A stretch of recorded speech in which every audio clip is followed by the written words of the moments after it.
It's time for Windows Weekly. Paul Thurrott and Mary Jo Foley are here.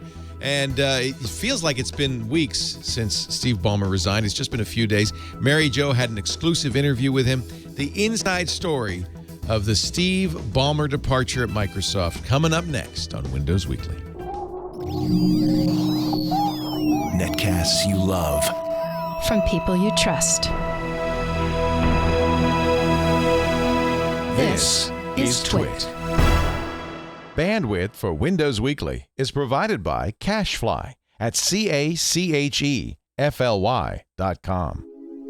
This is Windows Weekly with Paul Thurrott and Mary Jo Foley, episode 326, recorded August 29th, 2013. Bye-bye, Ballmer. Windows Weekly is brought to you by Netflix. Watch thousands of TV episodes and movies on your PC, your Mac, your iPad, your iPhone, or your TV instantly, all streamed directly to you, saving you time, money, and hassle.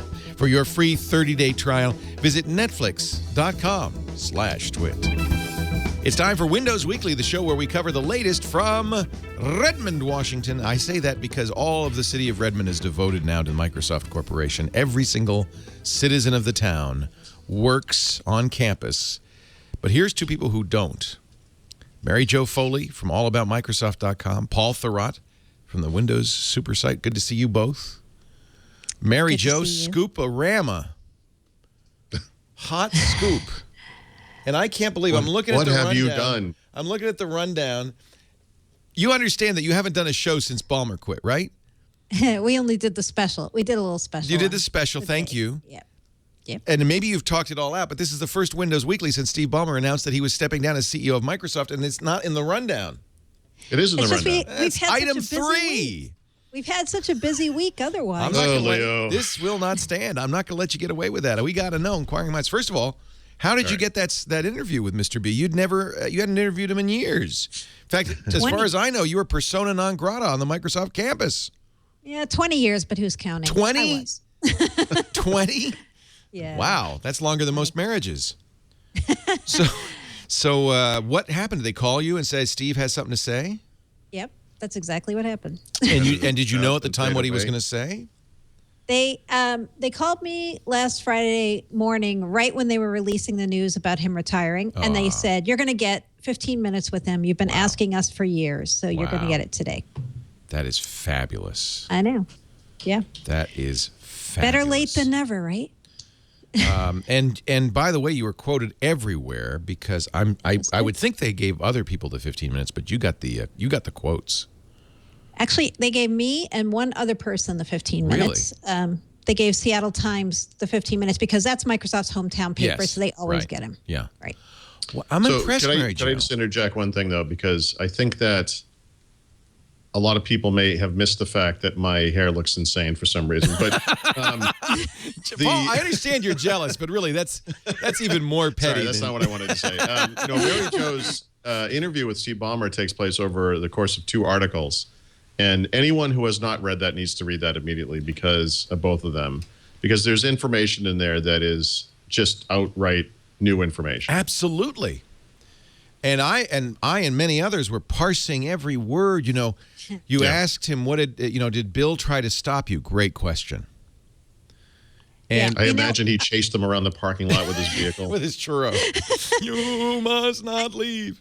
You know what's funny? This is a little journalism insider baseball, right? But I knew I only had 15 minutes, so I wrote my 5 questions down. And then I was debating, should I run this as a transcript or not?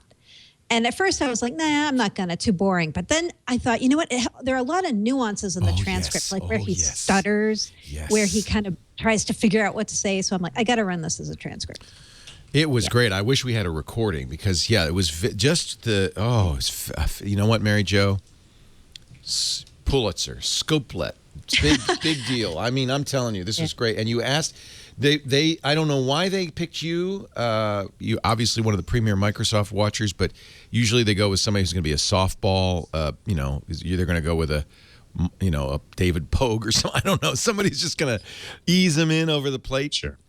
So credit to them for giving you the scoop. I'm thrilled. And boy, you did a great job. Thanks. I'm not a Ballmer hater. I think that may be part of why they gave him to me, because I actually always was a fan. Even though they wouldn't let him talk to me, I was still a fan.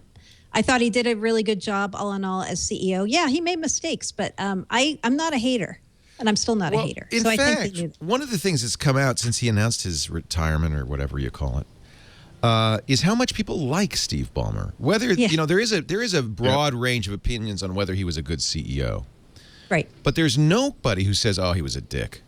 Everybody likes Steve Ballmer. He was the kind of guy you'd want to have a beer with. Right? Yeah. Right? Well, that's probably true. Yeah, Paul and I have heard a lot of stories, I think, from people who work directly for him, that he can be a tough guy to work for. Well, you could see him yelling at you. I mean, you know, there are a few incidents on stage at some of those sales events, taking the iPhone and fake stomping it, things like that, where you go, yeah, I wouldn't want to get him mad. Yeah. I thought that was funny. But it was funny. And I did too. I think he should have real stomped it. Well, I do too.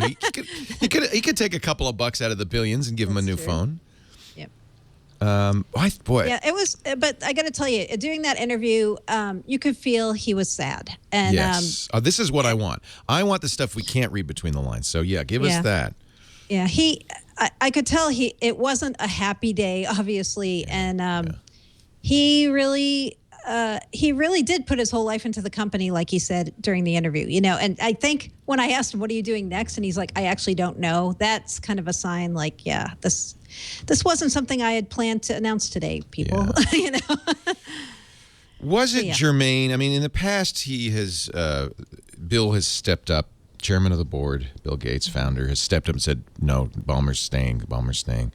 Was it, do you think, relevant that he said, this is a decision I had to make. Bill had nothing to say about it.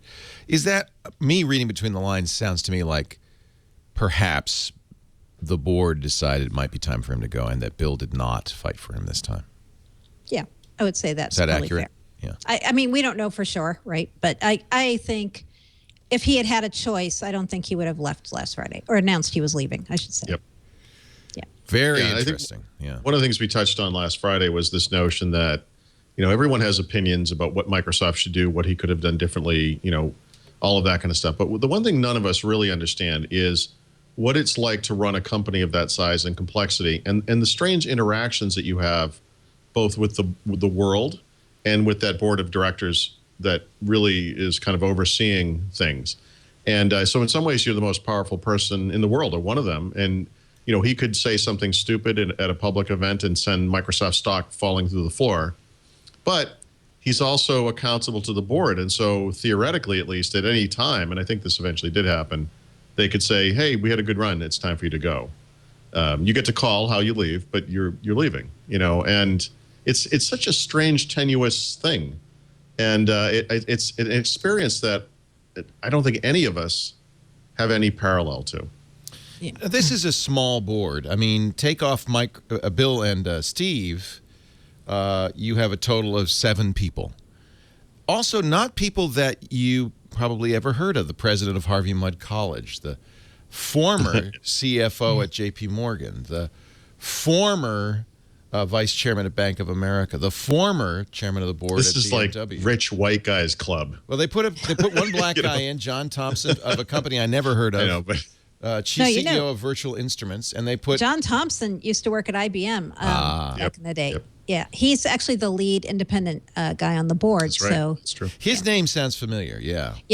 And then Symantec after that, I believe, right? Not McAfee. Okay, I always think Symantec or McAfee. Yeah. But I'm looking at this, and it isn't a group that you would say had a particularly strong, backbone. The kind of group that would get right, almost by design. One might think. It pretty much was you'd guess, looking at this, Bill and Steve, with maybe a little John Thompson thrown in.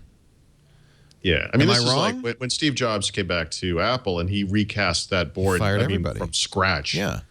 That was like the scene from Scarface, and I'm sure that this is similar, without the upheaval that occurred to make it happen.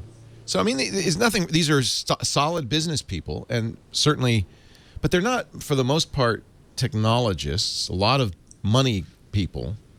There's only two technologists, the chairman and president and CEO of Seagate and John Thompson.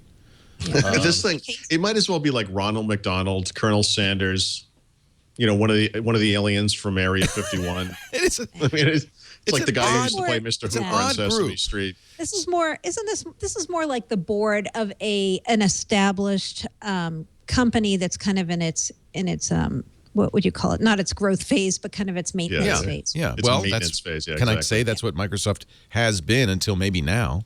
I think there's a lot of red leather seats and. Oh, it's probably a gorgeous boardroom, I'm guessing. I mean, and we shouldn't forget who was on the board until fairly recently was Reed Hastings from Netflix. Not there anymore. He was calling for Ballmer's departure for years. Was he? Wasn't he? I think it was Reed Hastings who was one of the. I might be wrong. I'm not sure. I'm not sure at all about that. I'm not sure you're right or wrong. When he left, when he decided to get off the board, I think it was like maybe a year or so ago. I'm not remembering the exact date. Everybody was speculating, was it because he was in consideration for becoming the next CEO? Yep. So I don't know. So let's talk about. Yeah, this is from Kara Swisher writing in All Things D. Gates had rejected such suggestions that Ballmer would leave for years. That included former director and Netflix CEO Reed Hastings, who had been one of the first to urge the company to replace Ballmer as CEO, as well as from a spate of Wall Street investors complaining about, of course, the stock price. And, it's interesting when you read the articles. I think it was somebody, maybe Peter Kafka at All Things D, who pointed out that the stock valuation of Microsoft went under Mr. Ballmer went from 600 million to 270 million, billion, I should say, huge drop. But then if you look at revenue and profits, nothing but an increase over the past. Tripled. And nobody pointed that out. It was all about the stock price, which seems to me the worst indicator for how a company's doing. Yeah. It only matters to Wall Street. All right. All right. Well, let's talk successor. What does this mean for the company? I know you've done all this. You did it all. A beautiful job, by the way. And people can go back and watch our Twit specials. And we did a special. It was great right after this happened, and we got both of you on. I see nothing but questions going forward. And that's the problem. It's not like someone out in the chat room today or on Twitter is going to shout out, "Here's the answer. I have it," and everyone's going to say, "Hey, yeah, actually, that makes a lot of sense." And that's the problem for Microsoft. It's such a ginormous company with so many different businesses. I can't think of a single person qualified to do what he did. And for all the complaining about how awful he was and how he ran them into the ground or whatever he supposedly did, I don't see how anyone else could have done a better job than he did. Certainly, and so this is a real problem. Certainly nobody knew Microsoft better than Steve. He was there from the very beginning. He was Bill Gates' roommate, for crying out loud. And he really did know the company inside and out. Yeah. You think it will be somebody inside? I would think they may go outside. Like that would be my guess if I had to guess inside or outside. But I don't know who on the outside. Mm-hmm. I think if they stick to going on the inside, my top three picks, who I think are most likely, are Tony Bates, who came to Microsoft through Skype, through the acquisition of Skype. Oh, that's interesting. Or Satya Nadella, who runs cloud and enterprise for Microsoft. Or Terry Myerson, kind of the outside candidate, who's running the operating system division now and who currently has been running Windows Phone. Oh, my God. Paul, are you okay? I'm okay. I think that last suggestion made him... But, the timing of this is very interesting because they literally just did the reorg and named some of these people to new positions. The reorg kind of cemented this new function, or kind of like Apple, along functional lines. Apple just did the same thing. Kind of cemented the service devices and services notion, and that's one of the things Mr. Ballmer said to you, Mary Jo, when he was talking to you, is this is about the transition to a devices and services company. He says, I'm not going to be here long enough to oversee that, so we need somebody younger. Is that credible? That seemed reasonable. Yeah, I think you could make a case for that being part of the thinking that, they just did this reorg and now they want somebody who's going to see it through. And if he had stuck to his original timetable, Ballmer would have left around 2017 or 2018. Yeah, he's my age. He's 57, so he's not retirement age by any means. Right. There's Actually, Leo, we've been meaning to talk to you about that. There's a little oomph left in him, I hope. Well, maybe it is. There's no tiger in your tank, Leo. But the question people keep raising, and it's a real question, is okay. So they just announced this reorg. Now Ballmer leaves. So whoever comes in inherits this reorg, or decides they completely hate it and do it over. That would be really bad. That would be like the one thing Steve Ballmer said, and I think this was widely misinterpreted in the general press. His greatest regret, you asked him, which I thought was wonderful. And he said it was the loop-de-loo that he did, that Microsoft did from Longhorn to Vista. And people, I saw headlines, even on places like The Verge, saying, Vista is his greatest regret. No, it was really Longhorn, right? And the flop of Longhorn. I don't know why I brought that up. But the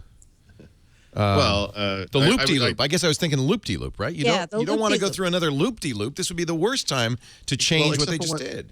Well, okay, unless that strategy makes no sense for this company, right? I mean, in other words, rather than, I don't have an opinion on that. I'm not trying to say that devices and services is wrong and they need to redo it. But I really do think, like Mary Jo, that, maybe this person comes from outside the company and maybe that's what it takes for someone to have an objective assessment of the company, like maybe Reed Hastings had and then was bounced off the board perhaps, and says, this strategy doesn't make any sense, or this part of the business doesn't make any sense, or whatever. And whatever happens. I mean, I think that whatever does happen, however it happens, I just hope that there is an honest and objective and transparent telling of what's happening there. And then they do the right thing, even if that means going back on this recent strategy. Yeah. My takeaway from it was, whoever we pick as CEO has got to be on board with this reorg we just did, or they shouldn't come. That was kind of how I felt it. I did, and that is a dangerous stance. Yeah. Well, you're not going to get maybe the people who are naysayers. You may not get the Reed Hastings of the world, the people who say no, there's a better way. Is this an opportunity? Somebody asked in the chat room. Is this an opportunity to split the company now? Would that be of interest? Is that something that should happen now? So this is. Should we talk about this now or later? Okay, no, it's fine. I don't care. I don't care when we do it. I'm sorry I rearranged your schedule, but you know what? This is the story. This is the tech story, not of the week, not of the month, of the year. Okay, no, that's true. That's true. Yep. So I'll tell you what the official answer is on that. I asked them about, why don't you guys just become IBM? Because you're a services company entirely. Right. You're very strong in the enterprise, right? Like if you look at where Microsoft's 16 separate $1 billion businesses are at this company right now, almost every single one of them is an enterprise business. And they said, both Ballmer and John Thompson, who was on the call too from the board, said, our strategy is that we believe you cannot be successful in the enterprise without being a player in consumer. And that's why we're not going to give up on devices. And that's why we're not going to give up on being a player in the consumer market with Xbox. We believe you have to have both to be successful going forward. We can't just be, an Apple or a Google. We have to be everything. And that's what they really believe. After you got to say that the straw that broke the camel's back was the $900 million write-off on Surface RT. So to say we're all in on devices is, gosh. They had a bigger write-off of a Quantive. Yeah, no, that's true. Right? Didn't they? It was $1 billion. Yeah. That was a 5 or 6 billion. Oh, yeah, that's right. It was several billion. Yeah. Much bigger. Yeah. This company writes off billions of dollars all the time, Leo. This is just that's nothing. A part of their $800 million. Nothing. They wrote off $1 billion. They didn't write it off. I didn't say it was. They I didn't spent say $1 it billion was on Xbox. the fatal blow. It was just the straw that broke. It was like, oh, come on. Yeah. One more, piece of bad news. Finally. Although they're not giving up on Windows RT, despite this write-off, and they're not giving up on the Surface. They're going forward with both. No, that's clear. They were all in. Yeah. You got to think that Bill Gates pulled the trigger on this. Please, just tell me that's obviously the case, right? Well, he's chairman of the board, right? And he's the largest shareholder by far. of any shareholder of Microsoft. I could just see him putting his arm around Steve, saying, "We had a good run, Steve. You were a great CEO. I really appreciate it, but we're facing a new era, a new time. We want to get somebody in here who can take us into this new services era, this devices era." And the Wall Street hates you. Okay, but Bill Gates also maybe needs to have a conversation like that with Microsoft, where he says, Yeah. we've had a good run. Maybe I shouldn't be the chairman of the board. Maybe I shouldn't be the person with most of the stock. And, maybe something different needs to happen here. And this goes back to that honest assessment thing. I really feel that, like, as long as Bill Gates is basically running the show behind the scenes, like some kind of a star chamber thing, that no real change can happen at Microsoft, because it's all about protecting the legacy right now. Yeah. And I often think that, by the way, I think there's some truth to the notion that Steve Ballmer said to Mary Jo, and that Frank Shaw said separately in a blog post this week on the official Microsoft blog, that those kind of integration pieces make a lot of sense, that it's not this or that, it's this and that. And in this case, we're talking consumer and business, that these things kind of feed into each other. We don't just have consumer-oriented email, we have email. And so we have email for consumers, and we have email for businesses. And it's like, yeah, okay, I actually think that is a kind of a valid argument. But on the flip side, companies like Google and Apple are actually extremely successful. In Apple's case, even more successful than Microsoft, just doing one or the other. And more to the point, with just looking at Microsoft specifically, because we don't really have to compare them to other companies, this business is so damn complex. I just don't understand how it all fits together, how they can justify having so many employees, why my phone is talking to me. I don't know. Hello, Paul Thurrott. I don't know. You are a That winner. is bizarre. Why would that phone have picked up? My house is haunted, Leo. I don't know what's going on. It's the ghost of Steve Ballmer. Hi, Paul. Yeah. Oh, these years I forged the chains. So, Hi, Paul. This is Microsoft. Please stop talking. You, Mary Jo, asked a little bit about the succession. You did, actually, your whole second article is about succession. It's interesting that Thompson was in there, by the way, as part of the conversation. Why was that, do you think? Because he's heading up the committee to Succession find the new planning. CEO. Got it. Yeah. So, Bloomberg's money is on Stephen Elop, CEO of former Microsoft, he's CEO of Nokia. What do you think of that? I'd put Elop in charge of a devices branch, perhaps. I kind of feel as though if Microsoft goes outside for the next CEO, they're not going to go for anybody who's ever worked at Microsoft. That's inside outside. Yeah. Yeah. Like a lot of people are asking about Sanofsky, who ran Windows. God. I don't think he'll be coming back. That's as bad as saying Scott Forstall, which some have said also. Which some have said, Yeah. right. People have asked about Jay Allard coming back. That's only because he was this great creative guy. But that's a misunderstanding of what a CEO does. It is. It's a total misunderstanding of what makes for. He also made Zune, by the way. Well, okay. And Courier. Remember, that was why he left, is because Courier was not made. Supposedly. He denied that was why he left, but yeah, everyone thinks that was. No, they all deny everything, don't they? Right. So I don't think Elop would be the one they would look to. I really don't. Even though he's now running Nokia, and you could make an argument that because he now is running a mobile company, that it would make sense. I think if they go outside, they're going to look for somebody who's a fresh face, new blood. Some people think they're going to go for someone young, like Valley, consumer experience type person. Yeah. Some think they're going to go more established, like a services person, like maybe a telco person, because they really understand how to keep cloud services up, and how to, make them more reliable. Who could kick some butt? He's actually planning his own retirement at Ford, but is Alan Mulally. Yeah, people have mentioned him. That's the guy. So that's the comparison I've made. Although actually, to be honest, what Stephen Elop did at Nokia is exactly what the next guy needs to do at Microsoft. Walk in, assess the situation. Right. Describe how it's crashing into the ground, and then fix it. And Alan Mulally. And Mulally did. Right, but so what had to happen for that to happen, which was, I think it was William Ford to admit that he couldn't do the job, was going to drive the company into the ground, pardon the pun, and needed some outsider who, by the way, was from outside that industry. Yep. That bold step needs to happen first, and that's what the board at Microsoft needs to do, and that's what I'm a little nervous they're not going to do. Yeah, because boldness is what is required at this point, is it not? Yeah. The one trick, well, one of the tricks in all this, of course, is Microsoft's history shows people who come in from the outside to join Microsoft in management positions never succeed. You can look back on their history of all the outsiders who've come in. The only one who's still there, who's very notable, is Kevin Turner, who came from Walmart, who's the COO. And he's succeeded at Microsoft because he was very much a Ballmer pick, and Ballmer made him stick around, made sure he was successful. Other people who've come in the past have not stuck around. Ray Ozzie is a great example of that. He lasted 5 years and then was out. And accomplished really nothing. Well, by the way, Maybe Azure. I guess Azure was an accomplishment. It's possible that Mary Jo wasn't a huge Ray Ozzie fan. I certainly feel like he accomplished nothing while he was there. But in retrospect, in that full-blown Monday morning quarterback kind of mode, I mean, do you wonder if his message that we need to look beyond Windows was something that Microsoft simply wasn't receptive to at the time? And that maybe his inability to change Microsoft was because that culture was still too firmly in place, and that he might today have a better chance. Yep.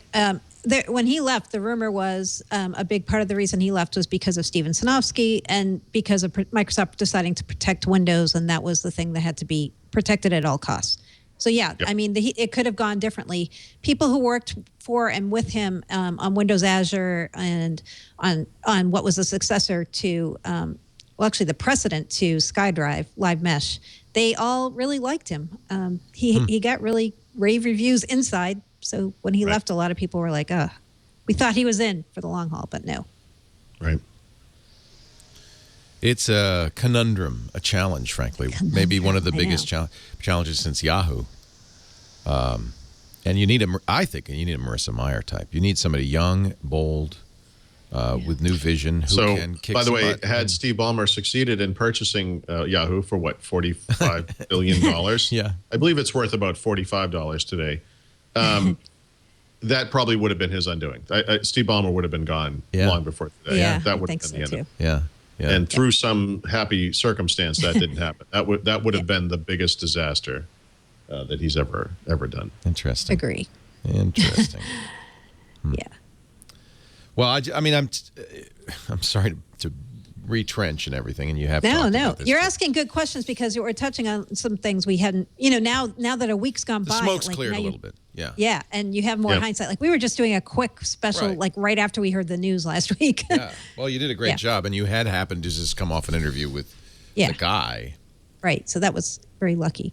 Yeah. The other thing that hasn't been played up in a lot of interviews that I want to make sure people know is this. Microsoft's board's been thinking about and looking for a successor and having to create a successor plan for years, right? I mean, when you have a company like, the size of Microsoft, you can't just say, well, we'll figure out who the successor to the CEO is when he gets hit by a bus, right? It doesn't work like that. No, in fact, Thompson and Steve's told you they'd been working for 10 years, for a decade. Yeah, on this. they said 10 years they've been thinking about it. And the last 3 to 4, they've been kind of on the sly, talking to people, thinking about would this person make a good CEO. So they've been doing a lot of due diligence. That's why I think we're probably going to see Steve Ballmer leave sooner rather than later. And I think the new person's going to be appointed sooner rather than later. They don't want to have a lame duck CEO hanging around for too long. Interesting. So I think soon. There's also a crazy holding pattern that must be occurring in much of Microsoft. I've heard this is true on the Windows team, certainly, that they've just announced a reorg, and now this guy's leaving. I mean, who exactly are we reporting to? And is this strategy that we as this one team are on? Is this still going to be the case in 2, 3, 6 months, whatever? I mean, how do you move forward when there's so much uncertainty? It's a terrible thing to have to face at this point. Yeah, let alone the individual issues, right? I mean, how? Let's face it, a lot of these guys are superfluous, and I would hope that a new CEO would come in and say, one of the things we can do, just a thought, is maybe get rid of some of the deadwood. Yeah. Yeah, a lot of people are worried about layoffs, because even when Microsoft announced this latest reorg, there were no layoffs, or if there were very few. And the part of the company that has not been reorged yet is the sales part of the company, like the partner organization called SMSMP. the part that does direct sales, none of that has been reorged yet. And those people are kind of worried, like, oh boy, with the new CEO coming in and all this uncertainty, what about us? And that's a good thing to worry about, I think. Yeah. Is there any possibility that they would take this as an opportunity to split the company? I hope that that's on the table. Not because I think that that's what should happen, but I do think it's something that we need to like I have anything to do with it, that they need to seriously consider, because I have to wonder how much more successful some parts of this company could be if they weren't bound by these really bizarre, strict rules that all center around Windows. Office being the obvious example, that if Office was something that could, say, run in full-blown form on an iPad or an Android device, that they would see increased revenues. But I think that could happen without them splitting the company, actually. Well, that's just one example, but yes. Yeah. Sure. Yeah. Sure. Because I think they, at least the board right now, has absolutely no intention of splitting this company. I think that interesting. Okay. Yeah, because Although that whole you message, could make a case for that, though, right? Couldn't you, even for them? I think for you can shareholders, what would be better than splitting? Oh, this absolutely. company? Make a great What case would be better? You get 2 or 3 stocks, probably 3, right? Shareholders should be demanding that they at least Absolutely. look. You get a hardware division. You get a which might, that could include Xbox as well as Surface.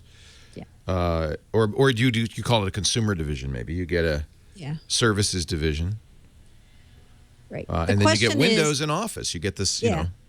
The question, if you're at Microsoft and you just did this reorg, is what would splitting it look like now? Because you've got one operating system division doing the phone, the Xbox OS. Yeah. Now Windows. with a functional reorg, you've screwed it up. How do you do that now, right? Before you could have said devices and services, but now it's like, wait, we have some consumer services. Do those go with devices or do those go with services? And then it gets a little more complicated, I think, because of the reorg.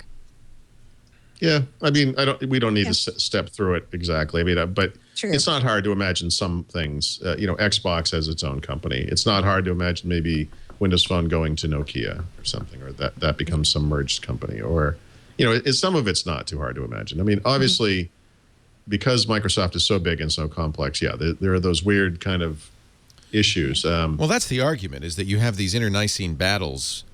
But you know what? This stuff has happened before. Car makers are bought and sold, and you'll see something like, Chrysler is now owned by Fiat, but they have a platform that was built by Mercedes that is still underlying some of their car. I mean, these things happen. I mean, it's not insurmountable, and it's also not the only answer. And I don't mean to suggest that we need to see Microsoft split up, and that's the only recourse. But I really feel strongly that if that's not a serious part of the discussion, then they're not taking it seriously. Yeah. And they're not willing to look ahead. So we'll see. Yeah. Okay. Well, everybody should absolutely read Mary Jo's 2 articles, her interview with Steve Ballmer and John Thompson. And I think this is a subject of infinite fascination. Oh, yeah. We'll be talking about this probably every episode for the rest of the year. It's also like one of those chess puzzles. You look at it, it says mate in 2, and you have to figure out, well, what's the next move? And what is the next move? And I think it's a fascinating strategic question. I don't want to the other thing is we may never know the... You don't have to want to change your blog name? All about Microsoft's? All about the baby bells. I don't have to do that. Sure. No, that's fair. I mean, right. Okay. Well, let's not get to... We don't want to go too far down that rabbit hole, but... Dvorak, and we'll talk endlessly about this plan to split up Microsoft.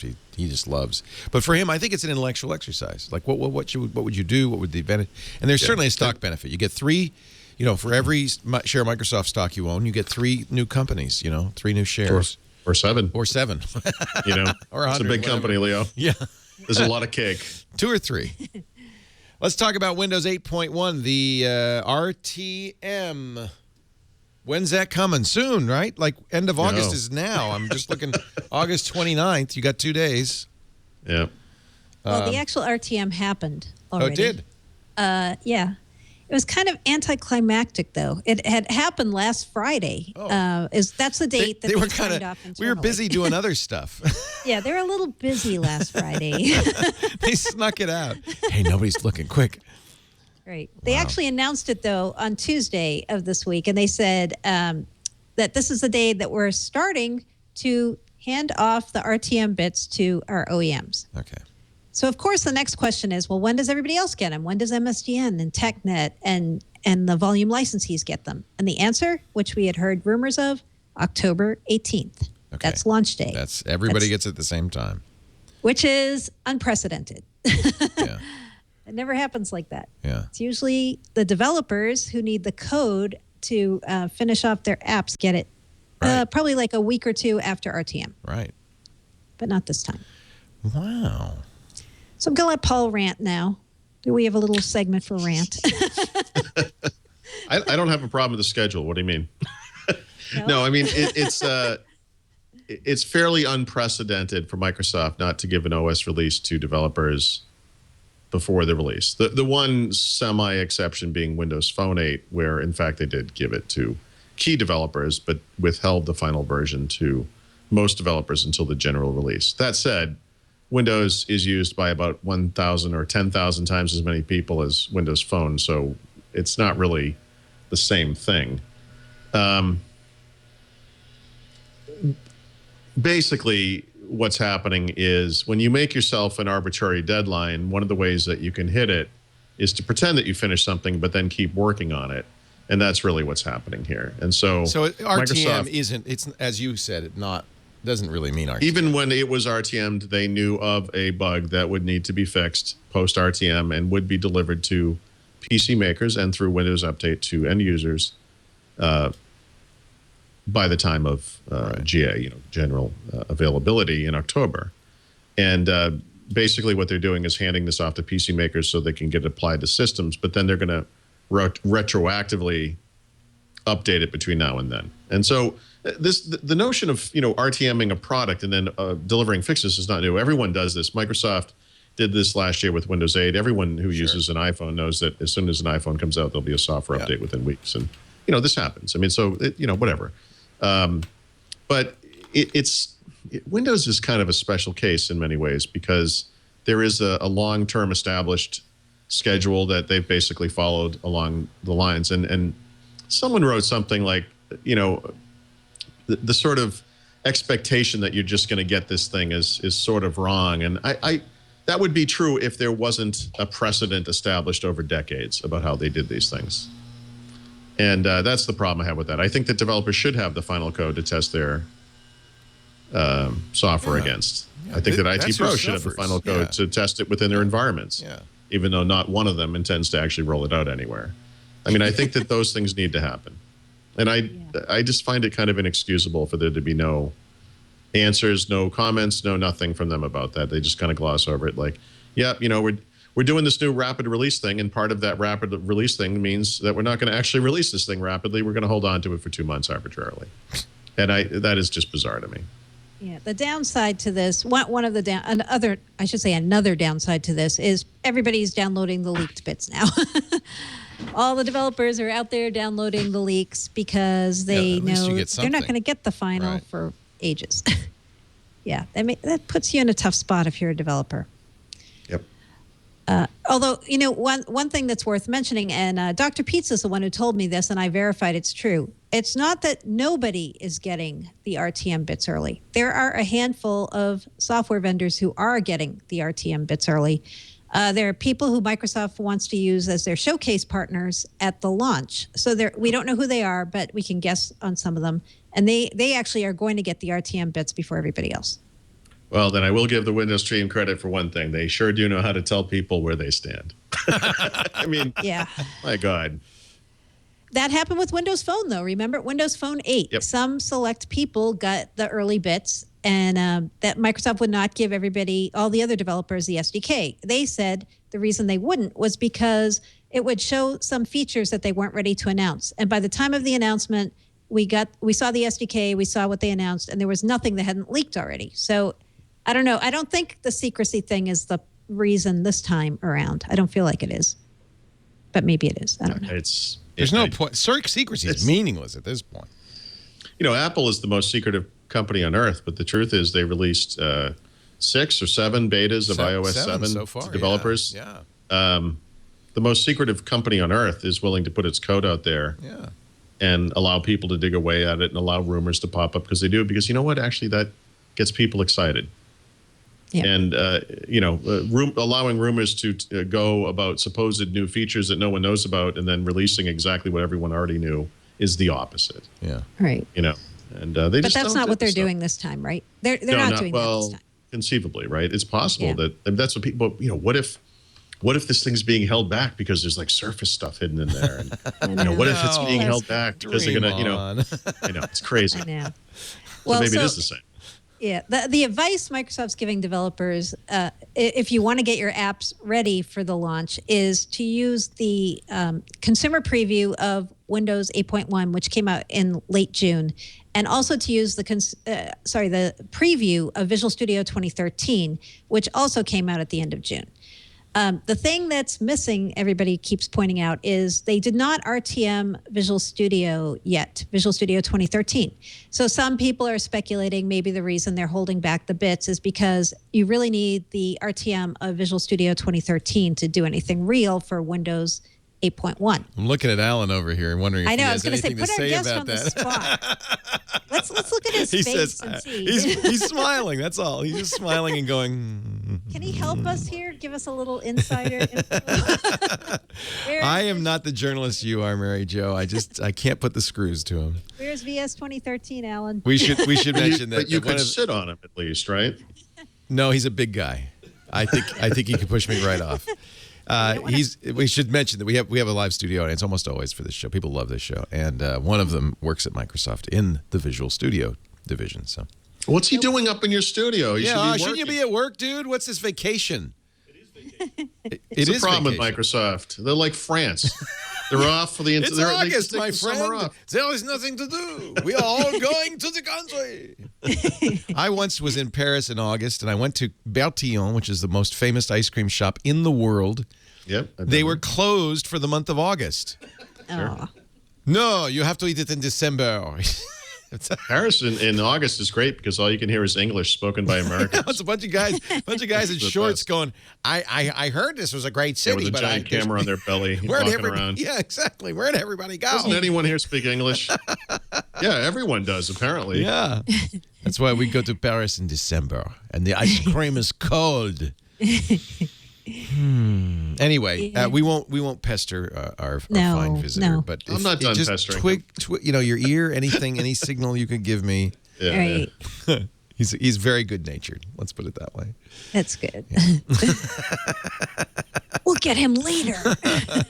I will. I'll pull him aside afterward. He can whisper in my ear. Good. Yeah. And you know me. I keep a secret.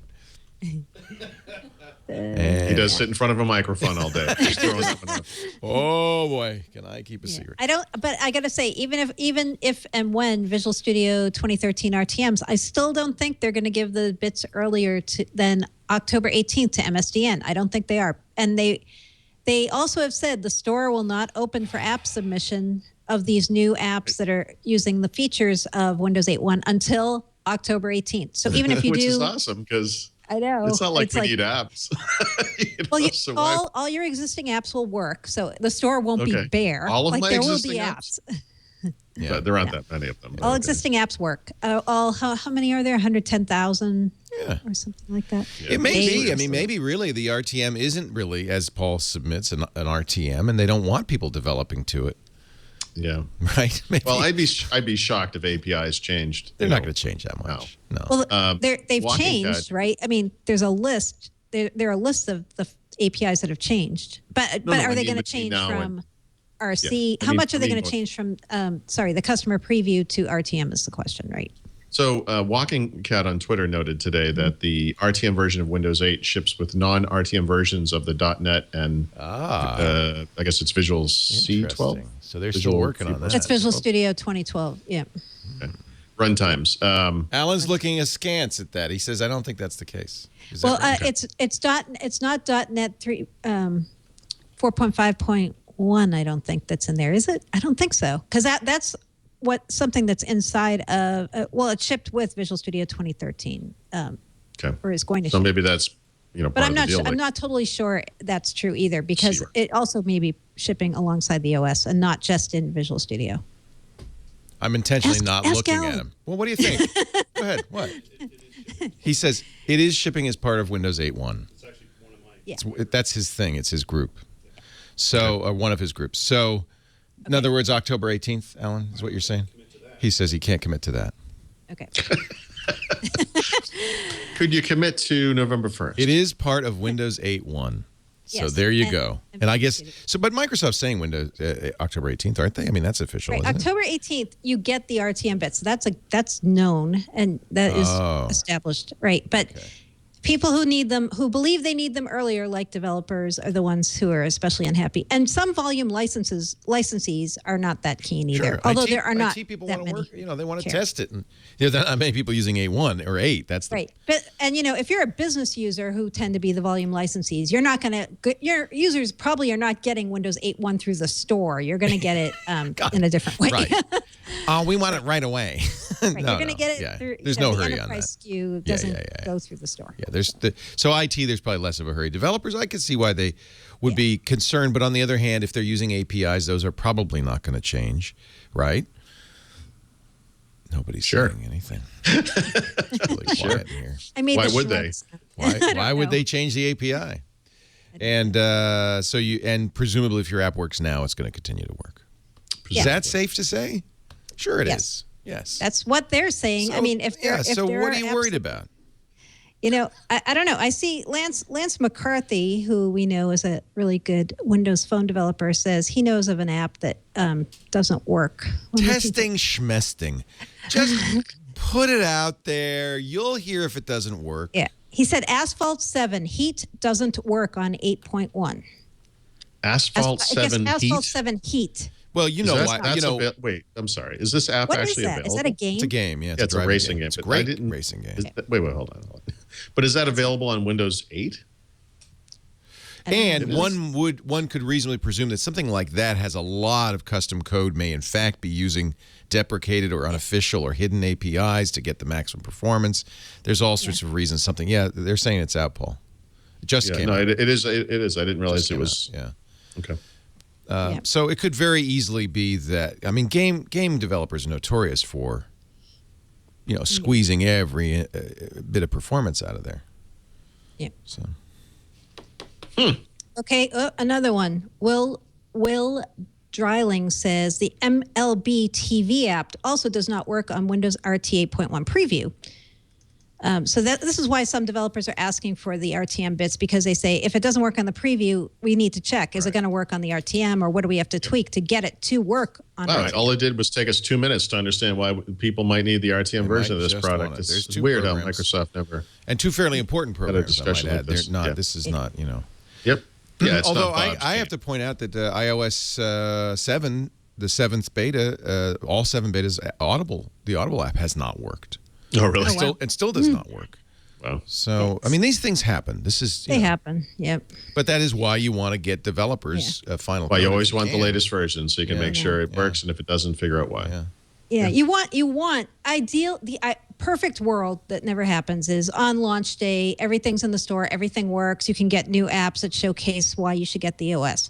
If there's a short lag between launch day and when this happens, that's okay. But if it's a long lag and it's going to take people, days and days to get their apps to work, then that's a little less okay, right? Right.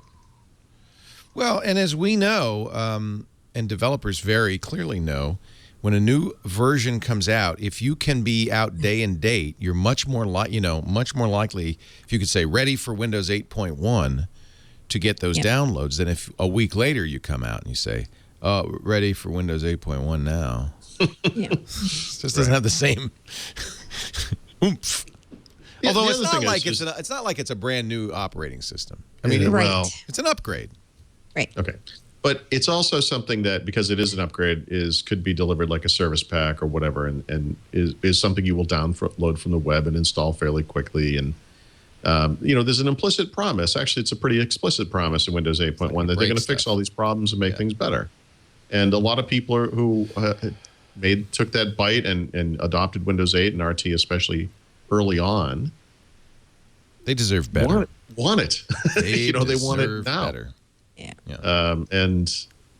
So Microsoft is very proud that they were able to deliver this thing within a year and all that kind of thing. But I think the truth is that it took them 4 years to get Windows 8 right, and that is the real development time for what is a fairly major platform shift, and that's completely understandable. But it's tough to see announcements like this and have it not happen the way that it has always happened and not happen the way that people expect it to happen. Here is what your nemesis, Ed Bott, says. My nemesis? Isn't he? No. No? I thought he was like your Lex Luthor. Wow. No, that would have to... No. Ed is... No. I'm just teasing you. If Ed was in the Justice League with me, he would be the Flash to my Batman. There you go. Here's what the Flash says. Why is Microsoft keeping the final release of Windows 8.1 secret? He has a couple of reasons, or his guesses, by the way. Getting the upgrade experience right is crucial. In other words, they're not done with what it will look like. And I admit this is an ambitious upgrade, right? Because you're doing it through the store. They want to make it a very good consumer experience, right? Windows 8.1 is more than just client code. Releasing to MSDN and TechNet is the same as releasing to the public. You addressed that. Corporate customers and developers will be watching closely. Yeah, but that's the point, is they're watching. They're waiting. Watching and waiting. I don't know. Yeah. He says, by the way, and I think this is what the chat room's been echoing this is where you miss Steven Sinofsky. Because when Sinofsky was there, they shipped. You know, they didn't miss these deadlines. Well, when Leo, Sinofsky we don't was have there, Steven Sinofsky. when That's Sinofsky crazy was there, talk. you would have got the 10,000 word blog post about why they were doing this. Yeah. Right. Instead, we Right, they get still wouldn't have shipped, but you know what? He wouldn't have said we're not shipping it today. It would have been Windows 8.1 has been released to manufacturing, 2,500 word blog post, and 1,785 words into it was a hint that, oh, wait, it's not coming out today. The main thing that Ed says agrees completely with you, which is what is most disappointing about this whole scenario is both the lack of substantive comment from Microsoft's management and the perception that they didn't see this negative reaction coming. If you're going to change the rules so radically, you really owe it to your stakeholders, particularly users, developers, and IT departments, to communicate with them. That's exactly what that's what you're saying. I mean, it was early August that I wrote a post saying there's a very strong rumor out there that you developers are not going to get the bits to launch. And I can't tell you how many emails I got saying, you're wrong. You don't know what you're talking about. No way. They can't do this. And then boom, there it is. Right. So I don't know if they thought that rumors were the heads up, but I don't remember when this happened, but I want to say probably in July. But I was told by people at Microsoft that they doubted that this thing could be finished in time for that August deadline, and that they didn't understand how they were going to make that deadline. And it's interesting that they met it fairly arbitrarily, Right? By not finished.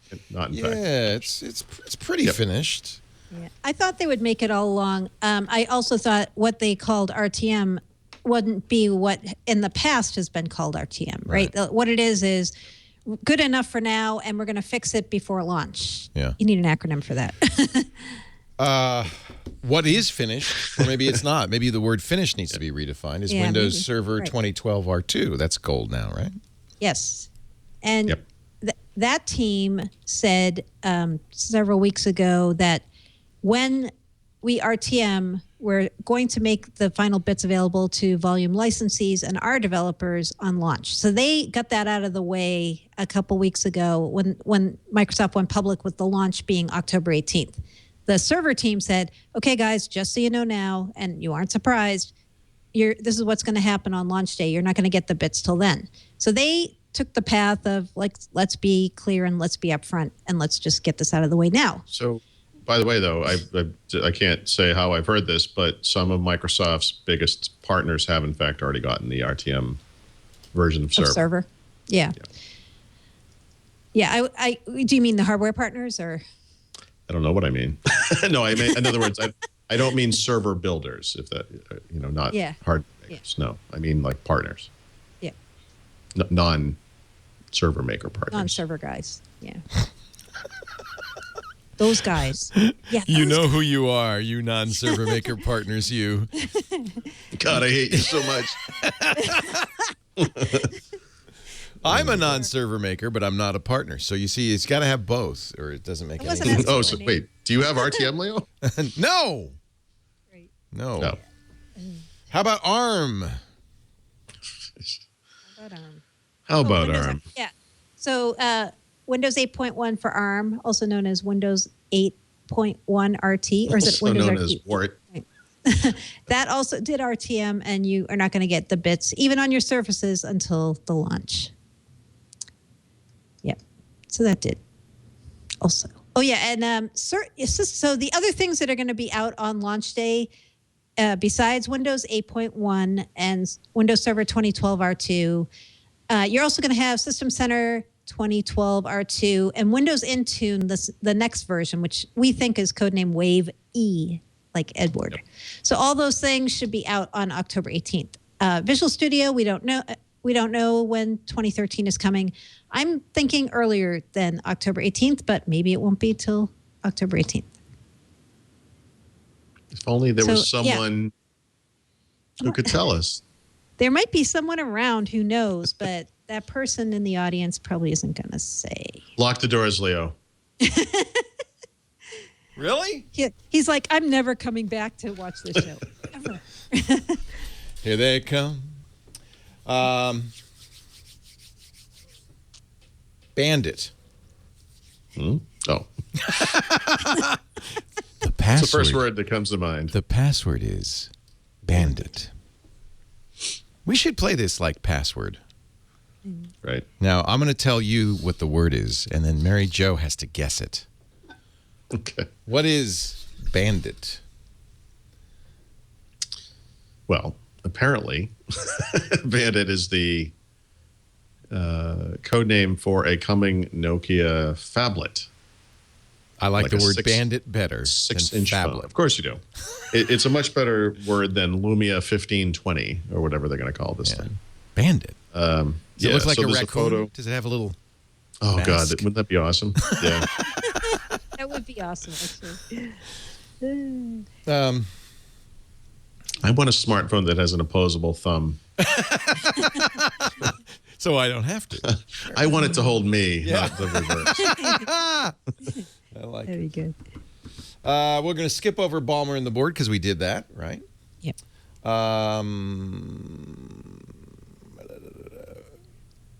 I guess this baby Bills is the same thing as we talked about splitting it up, right? Yeah, but splitting up the company. Do you want to talk about the Nokia thing again or no? Are we done? Is We there can more to talk a say? little more about that. Please do. Yeah.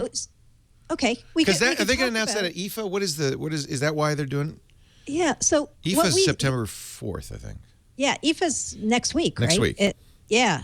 So no, Nokia, we believe, is going to have a separate launch announcement, and we believe it's going to be on September 26th, and we believe it's going to be in New York City, although we don't know any of this for a fact. These are all rumors. You're saying we believe a lot. Why is that? Because we don't know. Neither Paul nor I have gotten any invites to anything. But they've been doing that lately, right? This is you just went to a Nokia event in New York. So this is kind of the thing they do. Yep. So yeah, the rumor is that Nokia is going to announce two things on that day. That they're going to announce an ARM-based Windows RT tablet that's codenamed Sirius, Sirius. That's a 10.1-inch Qualcomm-based tablet. And the other rumor is they're going to announce this Bandit thing, this phablet, which is we don't know as much about that, but maybe called the Lumia 1520 if rumors are correct. 6-inch 1080p display, the rumors say. Yeah. Yep. So 1080p would require a new Windows Phone update. Oh, it wouldn't do that, huh? Which would be GDR3, which is around the right time, right? Now, the rumor, and I'm quoting here Windows Phone Central, is that it will have a 20-megapixel camera. So not the 41-megapixel pure view of the 1020, but still, I'd take 20. Mm-hmm. Yep, I think so too. Yep. Yeah, I believe I believe this is a real device. The one who leaked the build, the name being Lumia 1520, is an account called @EvLeaks, and he's always very much on the money about phone screenshots, phone leaks. He tweets so I these think things, yeah. that's probably correct. What's interesting and is you're seeing 3 columns of small tiles on this leaked picture. Yep. That's also a rumored feature of the GDR3 Windows Phone 8 update is more tiles like that. So, if Nokia does do this also on the same day on September 26th, I think they'll be pre-announcing it and it won't be ready yet because I don't think GDR3 is done yet, although it may just be in testing right now still. GDR3 is the kind of it's another incremental update to Windows Phone 8 operating system that brings the 1080p. It brings the support for the 5 and 6 inch screen devices. So you would definitely need that release to do something that looks like this. Cool. Yeah. Very, very interesting. Yeah. And at IFA, next week the rumors are there's going to be a lot of new Windows 8.1 optimized devices shown off by Microsoft's hardware partners. I haven't heard any specifics about what will be shown there, but the word on the street is they're going to show off a lot of cool new hardware next week. Maybe we'll see some more 8-inch tablets that are actually cool. I don't think we're going to see Microsoft's next Surfaces at IFA. They supposedly have something that Paul wrote about this week, Surface 2 and Surface 2 Pro, which are the successors, we think, to the ARM-based Surface RT and the Intel-based Surface Pro. But we don't think we're going to see those at the show next week. I bet not till October 18th. That would be my bet. Yes. Yeah. Yes. I did hear that the mini Surface, which I think is going to be called Surface Mini, will ship. It's like a Surface, but it's mini. The 8-inch one? Yeah, will ship later than the other 2 updated versions. Microsoft. They should call that the Xbox Surface. There is a company that has a trademark on the word mini in regard to computers. I'd be a little careful. Maybe we don't want to get in this. I like same old- Xbox Surface on that one. There you go. Yeah, sure. Teeny, tiny, Tiny, minimus, but mini. Miniature. They can call it Miniature the Surface. tick. Although, all of the new little phones, aren't they the HTC One Mini and the Samsung Galaxy S4 Mini? So maybe Mini is generic. Mini's safe. But I just think that now Apple's been selling a Macintosh called the Mini for ages, and now they have the iPad Mini. It's true. I just would hate to see Microsoft lose yet another trademark battle. Well, they do cave pretty quickly, so it's a safe bet. GDR2. Well, wait a minute. Now you said GDR3 would have. I'm confused. It's understandable why you would be confused. So What's the GDR2 story? is the current update. It's the one that But it's they not. finalized. But nobody has it, or who has it? No, actually everyone's starting to get it. So I would say even that got the it. only, HTC 8X has it.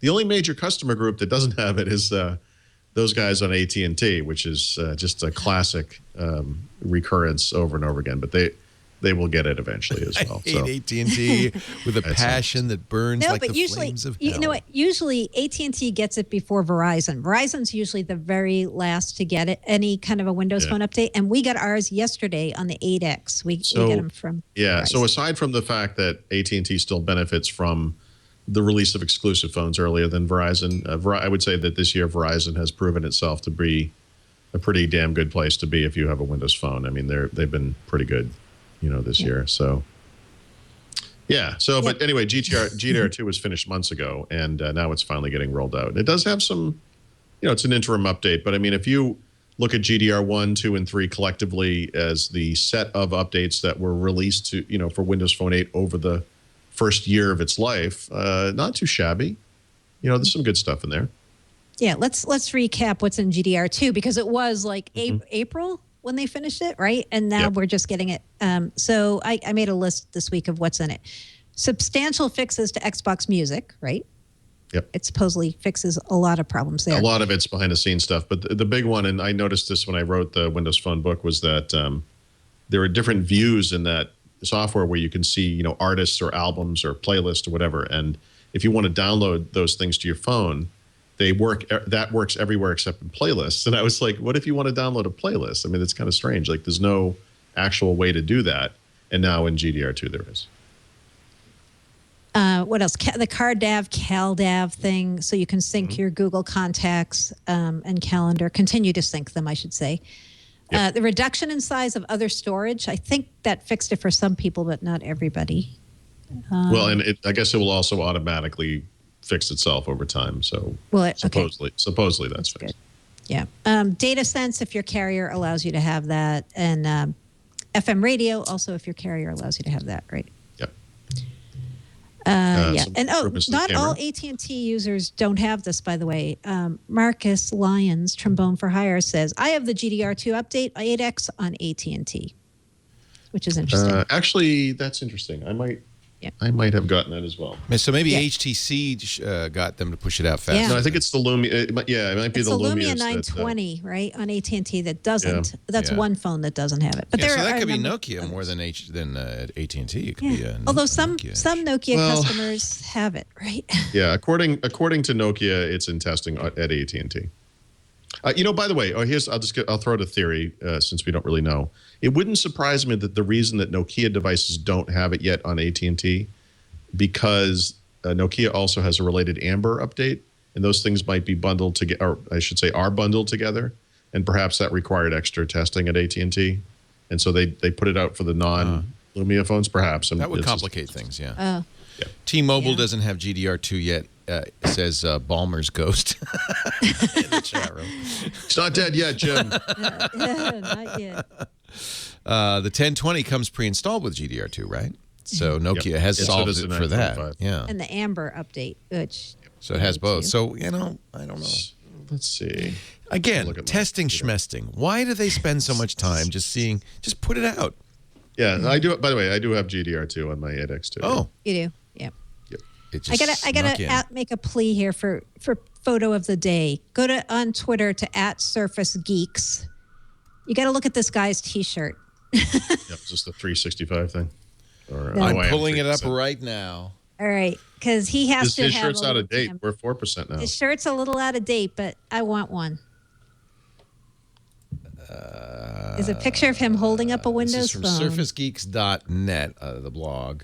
And apparently everybody got there before I did, unfortunately. Sorry, Leo. I meant on Twitter. Sorry, I didn't say that clearly. No, you said it, but then it links over to his blog, doesn't it? Yeah, there it is. Because this guy has made an awesome shirt. I want one, but I want one with a little iron-on patch where you can change the number on it. Oh, that's a good idea. Yeah, or maybe it could just be a whiteboard on your chest. I am 3%. Yeah. We are it's like now we are the 4%. Town population 3, and then you wait a minute. 4. Now he's got 4 tiles across on his. What's he doing? He's thinking in advance, I think. Is that a Photoshop, or can you do that? No, you can do that. Oh, yeah, you can. I'm a nitwit. Oh, now everybody's holding up their Windows phone in the studio. No, Leo, it's not an iPhone. It's not just taller. It's also. You actually have some options and customizations. You can do. We'll win you over. Oh, those are the new little tiles. I got it. Yeah. We're going to win you. I heard they're you like tiles, but they're mini. Leo followed the @Microsoft account this week on Twitter, and they were so happy they tweeted about it. What? Yeah, that's what they said. It's like, what did I do? I followed the Microsoft account, and they said, "Welcome, Leo Laporte. Finally, you're one of us." Yep, that's what they said. Joining the board. Wow. No, they actually said they love Windows Weekly. I didn't even see this. Yeah, they were so excited when you followed them on Twitter. Well, thank you, Microsoft account. What does the hashtag tough love mean? They mean we're a little more honest about Microsoft than some people. But they still like our show. You should listen. No, absolutely, because you know what? Fundamentally, the reason you're so hard on them is because you love them so damn much. That's right. We only want them to be better. We're not hard on them. We're honest about them. You're decent people. You're kind. People like me, People Leo. like you. It's always a bad sign when someone has to tell you that. You're a nice guy. Right. Let me move on here. I'm sorry, I'm a little distracted because okay. I can explain why I disappeared earlier, and I'm now distracted again. Is the guys have arrived at my house with my new TV, and I'm coordinating this from afar. And apparently they don't have any tools with them. Why would they? Well, they're supposed to take it out, set it up. So I don't, It's one of those things, you spend enough money on a TV that they actually, do some stuff for you. Sure. Yeah. And I spent enough money on this TV. Hey, before we get to our picks of the week, let's talk about Bleep Drive. Skeet Drive. Soon Drive. What drive are you speaking of, Leo? Drive. Skydrive. Skydrive. Those guys. Upgraded. Wait a minute. Skydrive Pro is now 100 gigs? Well, no. So there's two things here, right? Skydrive and Skydrive Pro. Yeah.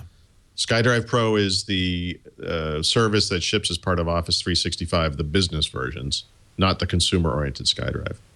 So previously, they had a 7 gig limit per user for Skydrive Pro storage. Now it's a 25 gig minimum, and you can upgrade to 50 or 100 gigabytes by paying for it, obviously, per user per month or whatever. So big changes there. And actually other changes too. I mean, off the top of my head, I want to say they added versioning support. So I think it's up to 10 versions of a document per document. And what else? Wasn't there something else? I feel like I should just know this. Oh, I rebooted, so I don't have any of my stuff open.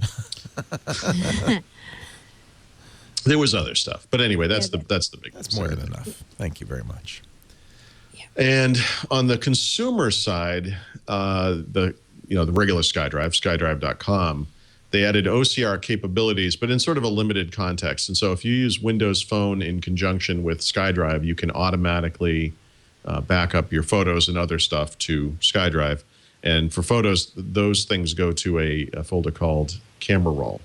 And so if you have a photo in Camera Roll that you uploaded from the phone automatically, not a photo you might have just copied into that folder for some reason, I guess those don't work, it will do an automatic optical character recognition on any text that might be in the picture. So if you take a picture of a menu, a sign, whatever it is, next to the photo, there will be the text. You can copy and paste it and then use it however you want. You can see So I'm jumping up and down over there. Can you? I can't see you at all because my Skype is frozen. So Can you, Paul, use that OCR thing on photos in your SkyDrive camera roll that you had from before, or just new ones? So that's a good question. I'm told that I don't know. So I'm told that if you just copy a photo in there, it's not going to work. It has to be from Windows Phone. And by the way, if you use Windows Phone, you might know that it supports a feature called Bing Vision that does optical character recognition, among other things. And I wonder if there's some kind of software on the phone that has something to do with it. I don't know why it requires that. And I'm looking at So I mean, I've heard from people that it's not there, and maybe it's one of those things that rolls out over time. Because I've looked at this in my own. Because I take lots of pictures of things that have text in them, and I've not actually seen it on any of my photos either, so I'm not sure. I'm looking for one now to see if I can find it. Yeah, I was looking for one of my And it's all server side, right? Yeah, it's in the web interface, yeah. Cool. Yeah, I don't see it on any of mine yet still, so it might be something that's rolling out over time. Yeah. Google. I have a little. While you're looking, I have a little breaking news to throw into the show. Yes. Okay, good. Bloomberg is reporting Microsoft is discussing a strategic investment in Foursquare, according to their sources. So this brings up a much more important... Oh, it's so funny because Dennis, that's really funny. Denz of Foursquare posted a picture a few days ago of a cake and said, big news coming. And I speculated, well, maybe they're getting acquired. But this is even better. Get some money and keep So this is from Dina, right? Right, from Dina Bass. I need to have a conversation with Dina because her Twitter account is like schizophrenic. Like 1 second she's talking about stuff like that, and then she says something that I take to be about soccer because I never understand the terminology, and I have no idea what she's talking about. She's a soccer nut. It must be it's soccer, right? I assume it's soccer. It is. It is. So what the value of Foursquare is pretty clear to Microsoft. This is good.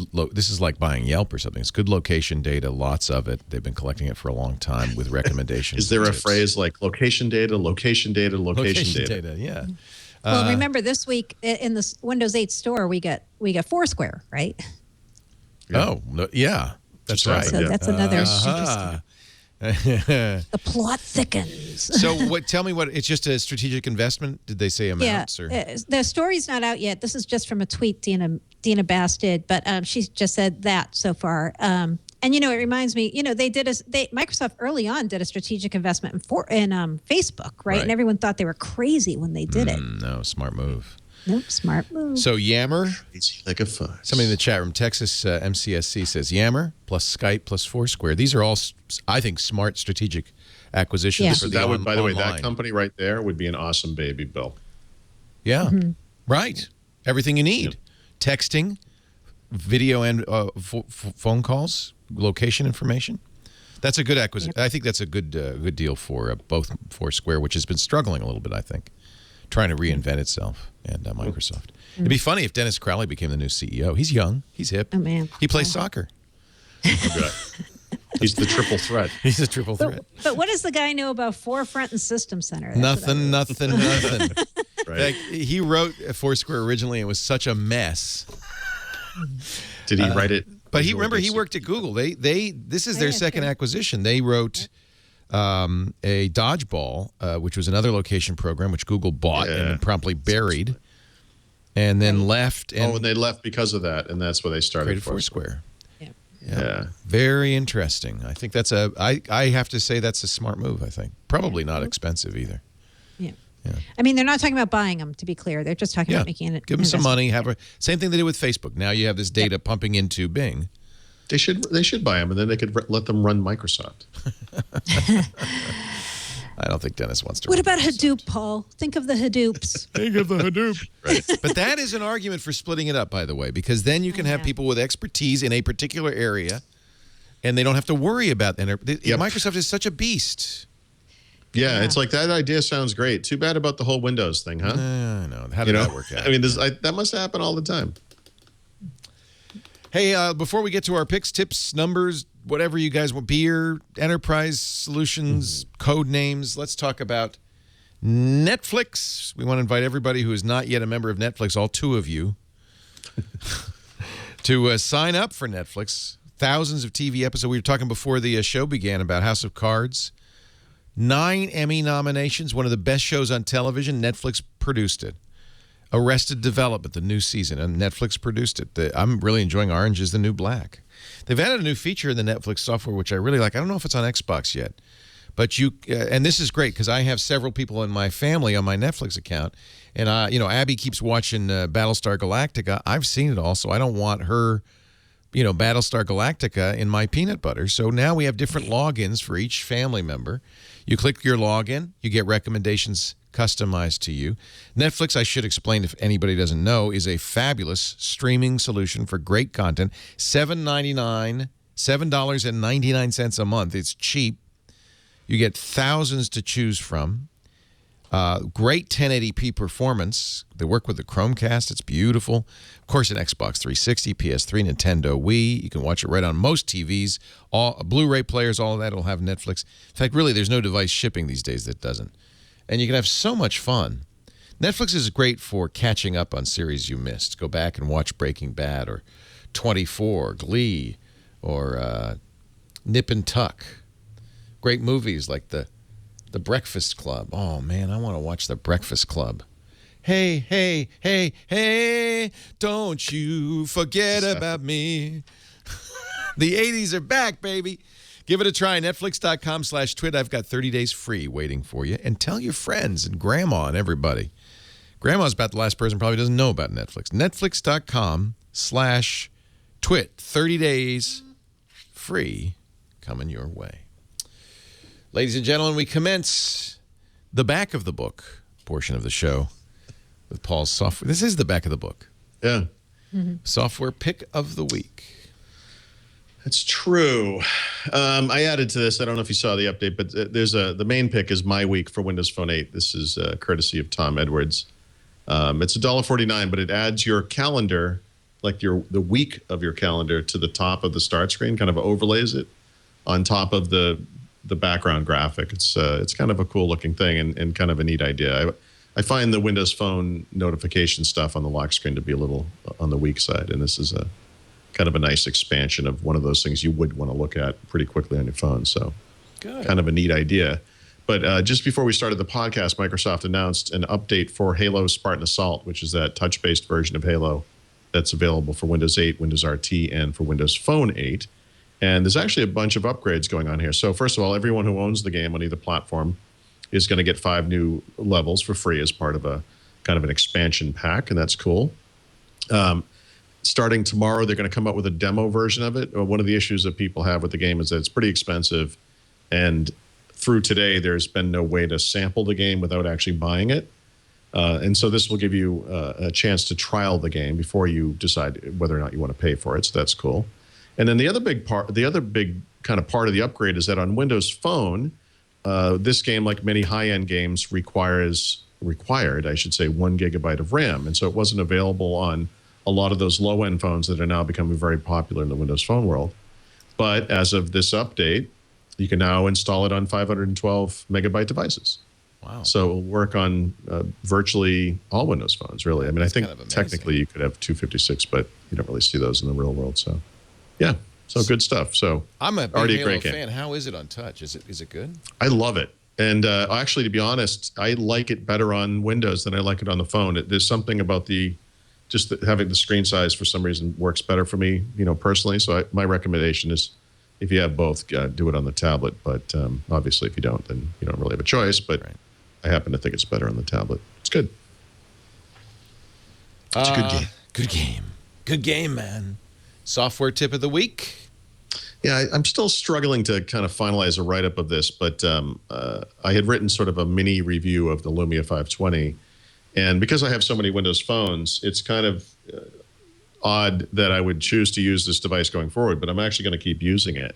And I'm not going to use it as a phone. I'm going to use it as a media device, like a media player. And the reason is that it's such a cute little excellent device, but it's $99, so it's really inexpensive. You can get a 64 gigabyte micro SD card, so you can put a bunch of content on there for about $60 on Amazon or whatever. And for that $160, you get it's a 64 gigabyte media device, right? A 64 gigabyte iPod Touch costs $400. It's an incredible value. So on Windows Phone, and on this Windows Phone, for example, on my own 520, not that most people would have all of these things at the same time, but obviously it has the Xbox Live, the Xbox Music stuff, including support for Xbox Music Pass and the availability of all your cloud collection stuff that you might have done on your PC just shows up on the phone automatically. So it's got all that. But it supports Pandora. It supports Nokia Music, which is a really low-cost alternative to some of these other music services. It supports Rhapsody. It supports Spotify. If you live in the United States or some other markets, you can do podcasting natively through the built-in music and video app. If you don't, there are a bunch of third-party podcast apps. It supports Audible. I use this to listen to Audible books. It supports Kindle. You can read ebooks. There are hundreds of just Xbox Live games, including now Halo, Spartan Assault, because this is a 512 megabyte device. It's a Nokia device. And so it comes with all of those Here apps, like Here Maps, Here Drive, Here Transit, and so forth. And because you can download the maps and use them offline, this thing is basically a free GPS. And I tested this in the car the other day because you can buy this thing off contract for $99. You don't have to connect to a cell. $99. Yes, $99. And you own it. Don't have to have a connection. At home, on Wi-Fi, you can download the maps, put it in your car. It's a GPS. I mean, it's That's a good deal.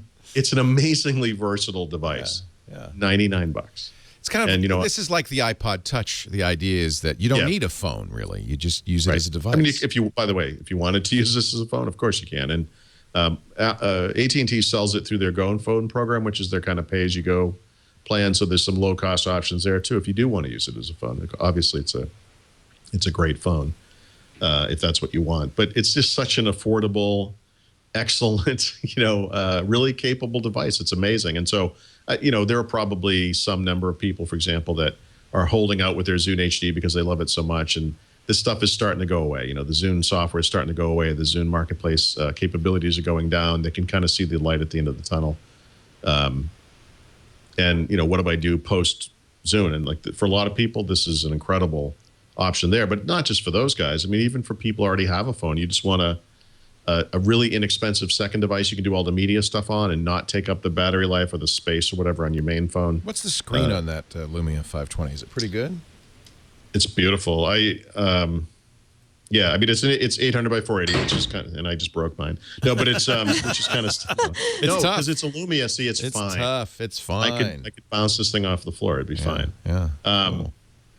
Yeah, it's a beautiful screen. It's a beautiful device. It's an amazing little device. Really, really nice. Oh, man. Time for our enterprise pick of the week. That's a good tip. I like that, Paul. Mary Jo Foley. Yeah. So it's tough pickings for enterprise in August when you cover Microsoft because they don't do a lot of big enterprise announcements. That's why I was kind of surprised this week when I saw a post on Microsoft Server and Tools blog. It has a really horrible title. It's called PaaS for the Modern Web, which means Platform as a Service for the Modern Web. But when you click on this post, you get a really worthwhile read. This is all about what Microsoft's Windows Azure for websites is. And that's one of the parts of Windows Azure that I think the name just kind of throws people off. Like, what is that thing?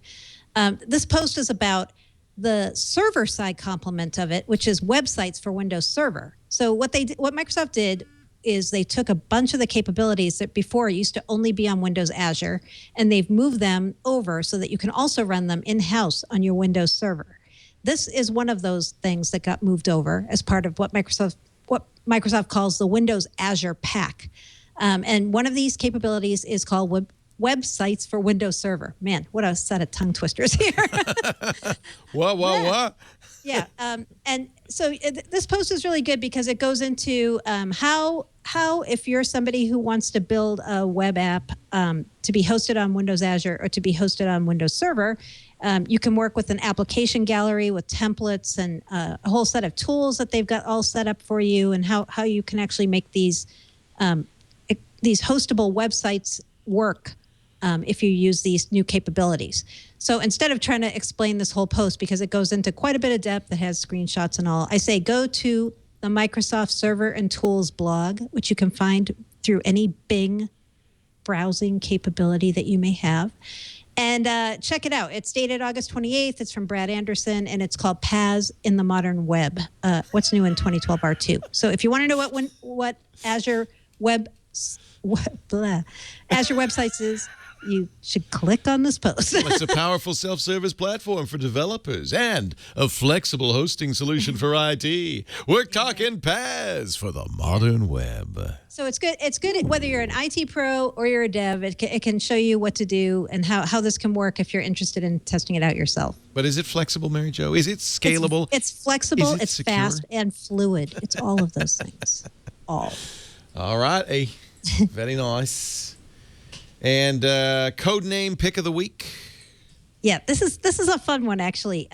This is from the ancient history files of code names. The code name is Sundown. Oh, and, Gordon Lightfoot, 1972. Yeah, I had never heard this code name, and someone sent it in to me and said, "Did you know the code name Sundown?" And it turns out what Sundown was Dave Cutler's project to port Windows NT to 64-bit. Oh. And so they were saying, like, here, we're going to take down Sun? Yeah. With a workstation? The codename's fun because it was all about Microsoft trying to compete with Sun, which had Solaris, Unix workstations and servers. And now we all know what happened to Sun. So it's funny, Sundown came to Sun instead of to Microsoft in the end. But that's a historical code name of interest. Actually, you could make a pretty strong case that that's exactly what it did. That put Sun out of business. Pretty much. We had Jonathan Schwartz on Triangulation a few months ago, and we were talking about that. Yeah, and oh man, wow. He was the guy who kind of saw the sunsetting of Sun, and he said that's what happened is that low-cost Windows servers meant you didn't have to buy a fancy Sun workstation anymore. Mm-hmm. We couldn't compete. Nope. 64-bit. I think Dave Cutler nailed it. I think he nailed it. Yep. So I hope he had a nice bottle of Dieu du ciel rosé des biscuits. Yeah, this is awesome. Last week I was in Toronto. I want to hear you pronounce this beer. I will. This beer. So Paul always talks about Fin du Monde, right? Which is one of Dieu du Ciel's beers. Oh, it is. It's the same Quebec. company. Okay. Yes. So the beer I had last week that was really awesome, another Dieu du Ciel beer, is Rosé d'Hibiscus. That's my best attempt at a French pronunciation. Probably d'Hibiscus.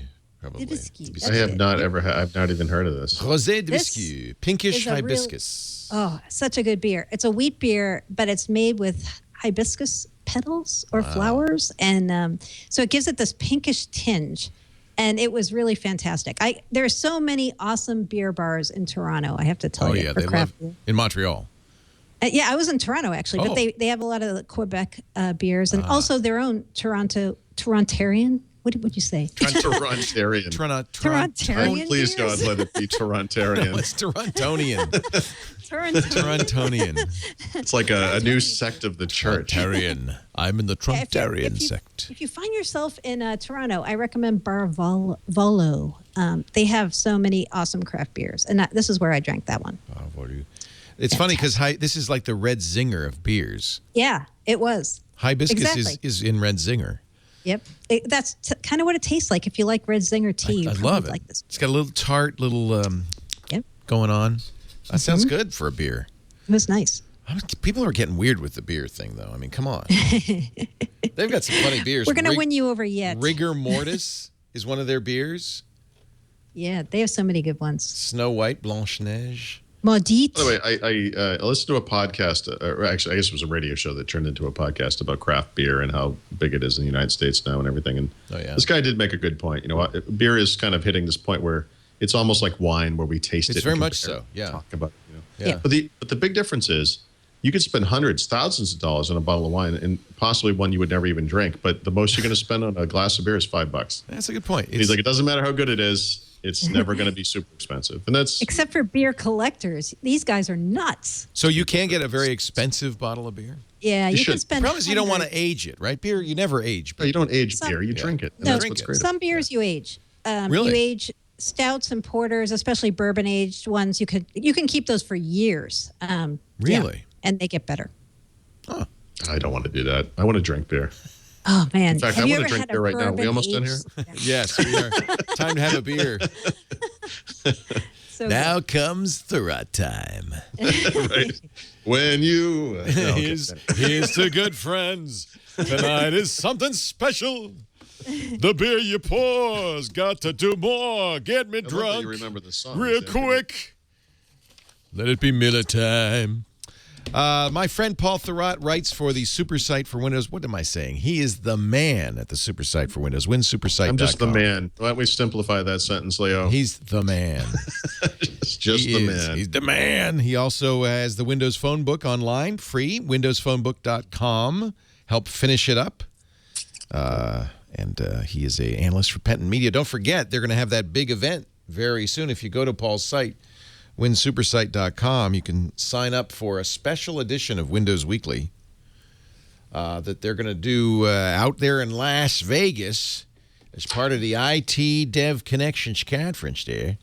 If you're going out anyway, it's worth going. In Mandalay Bay, September 30th through October 4th. 180 sessions, 100 speakers, and you can see Paul and Mary Jo in person, and you can see them do a Windows Weekly. Have we arranged that yet? No, but we should figure that out. Remind me. Do you have? As soon as you get a date and stuff, I'll contact Tom Merritt, have him see if he can come out and host that out there. And we could just We do don't the whole thing out want there. Tom Merritt. Oh, who do you want? Who would you like? No, You can have anybody you want. You want those Kidding. Loudermilk twins? You want them? No, screw those guys. They work I'm for just kidding. Microsoft now. No, Tom would be great. Wait, really? The Loudermilks took a job with Microsoft? Both of them work for Microsoft. Yep. You better not do that. Nah, they're still awesome though. They're still Yeah. awesome guys, even though they are working for Microsoft. Oddly enough, an offer is not forthcoming, Leo. Hold out for CEO. That would be my suggestion. Yeah. Yeah. I hear there's an opening. I don't have to be CEO, but I wouldn't mind being a henchman for the CEO. I'm his right-hand man, if you know what I mean. Yes. Yeah. I want to be like the Darth Vader of this empire. Your lack of faith in Windows 8.1 Right. disappoints me. Mary Jo Foley writes about Microsoft, and really, I mean, scoop this week. Congratulations. Her interview with Steve Ballmer, must read at allaboutmicrosoft.com. And, of course, we do Windows Weekly on Thursdays. We are talking about moving it to a different day probably next year. I gather you got the memo. We heard that. I hope that's okay. Wednesdays. I know you can't do Mondays, but Wednesdays would work for you. Yeah, I like Wednesdays. I think Wednesdays could be good. Middle of the week. Yeah, that's good. Put a nice light on it. That way I could get a couple of days off. We're trying to figure out how I can. You know what, Leo? Screw your days off, okay? I have. For the last 8 years, I have done nothing but screw my days off. No, it's completely. 2 in a row? Yeah, What are you, I know. crazy? Oh, my God. What are you, French? What do you think you just get days off now? Anyway, for the time being, 11 a.m. Pacific, that's 2 p.m. Eastern Time, 1800 UTC on Thursdays, for the live edition with Paul, Mary Jo, and loads of fun. The edited on-demand versions available after the fact. It takes us a few hours to get those together at twit.tv/WW for Windows Weekly. And, of course, if you subscribe, you get it automatically. The Zune Marketplace, anywhere you get podcasts, that'd be the place to go. Paul, Mary Jo, thank you so much. We'll see you next week on Windows Weekly.